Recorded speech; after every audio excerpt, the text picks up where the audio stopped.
Прежде чем начинать вышивать, надо сначала сделать на миллиметровой бумаге, вот, например, надо сделать рисунок, что ты хочешь вышить.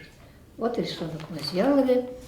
Теперь легче вышивать. Уже знаешь, сколько надо считать, сколько клеток, потому что мы сейчас вышиваем на канве. Раньше вот это вот я вышивала на мамином холсте, мама ткала. Там надо было нитки считать. 3 нитки сюда. Почему наша вышивка геометрической формы имеет? Помните, я вам сказала, что она геометрической формы. Это треугольники, квадраты, ромбы, прямоугольники, потому что считали, шили по счету ниток холста. Считали по диагонали, по вертикали и по горизонтали. И вот сейчас у нас появилась хорошая канва. Канва называется. Здесь уже по 3 нитки уже, или иногда по 4 нитки. Здесь не надо считать, очень легко. Здесь уже есть такие уголки.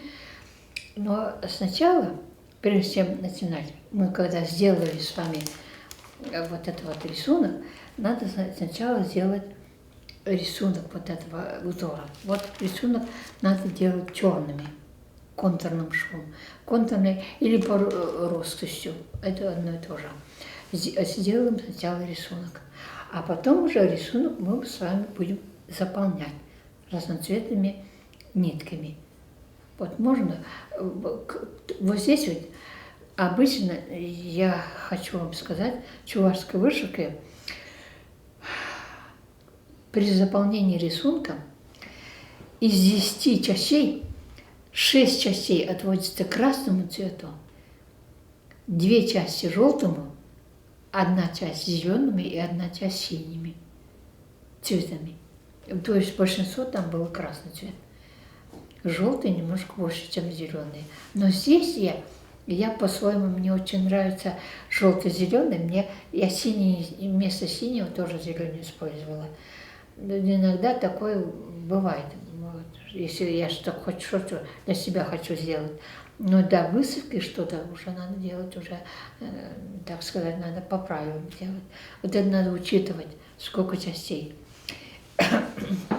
И вот, когда мы начинаем вышивать, иголку надо брать с большим ушком. Я когда ребятам объясняю, я говорю: ребята, скажите мамам, чтобы они купили вам иголку с большим ушком. То ли они неправильно объясняют, то ли мамы, они мне большую иголку покупают, которую не штопают, не вшивают, штопают.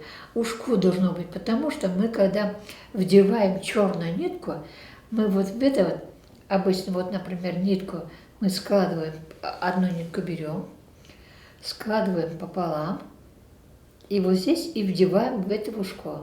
И ушко должно быть длинное, чтобы хорошо вошло. Это две нитки хорошо входят, когда 2 нитки. А вот когда 3 нитки, 4, для заполнения приходится иногда 4 и 3, тогда уже надо длинным ушком. Вот почему нам нужно длинное ушко. Вот.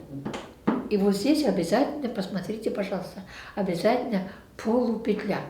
Вот полупетля. И вот когда мы вышиваем, посмотрите, вот я взяла из одного угла на другой и нитку через эту полупетлю. Все, она у меня закрепилась, она никуда не денется. И дальше вышиваю.